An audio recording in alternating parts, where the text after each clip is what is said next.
Hello, my name is David Soglin. I'm on the board of directors for the Moran Center for Youth Advocacy, and I'm Chief Medical Officer at Rabida Children's Hospital in Chicago. I'm going to talk briefly today about COVID-19, particularly about who's getting sick and who's dying and why. Blacks make up almost 15% of the population in Illinois, but are accounting for 30% of all COVID-19 cases and 37% of all deaths. I'm going to show you a quick slide that really demonstrates this dramatically.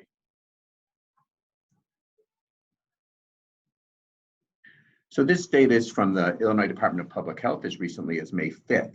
What you can see is that for a population of 100,000 white people, 16.3 have died of COVID-19, while for a population of 100,000 Black people, almost 54 have died of COVID-19.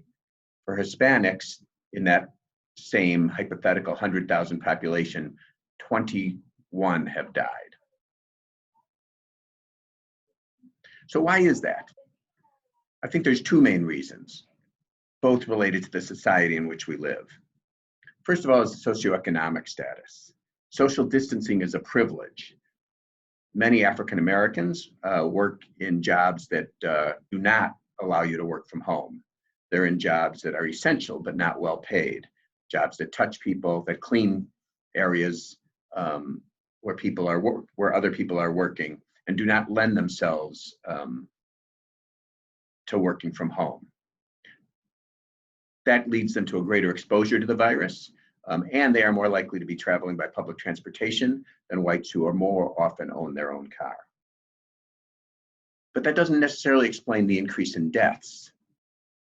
That's mostly explained by pre-existing conditions.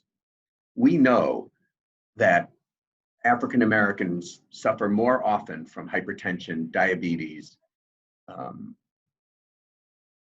obesity, and other chronic diseases. COVID-19 is not telling us anything we don't already know. We live and provide healthcare in a racist society. That racist society has greatly increased the risk that African Americans have of an underlying condition, and COVID-19 greatly impacts those with underlying conditions. Many in healthcare refer to those societal factors that impact health, such as where we live, where we work, what kind of education we get, as social determinants of health. And social determinants of health have a greater impact on longevity than the healthcare we receive. Natalia Linus, the executive director of the Harvard Center on Health and Human Rights, likes to call those factors legal determinants of health, because they're not an accident of society, but a purposeful burden placed on communities of color by our political and legal system. Thinking about them as legal determinants of health highlights the importance of the work the Moran Center does in dismantling the school-to-prison pipeline and in fighting for social justice wherever it's encountered. If we lived in a more just society with less disparities in healthcare on a day-to-day basis, we would be seeing a dramatically different impact of COVID-19. Thank you.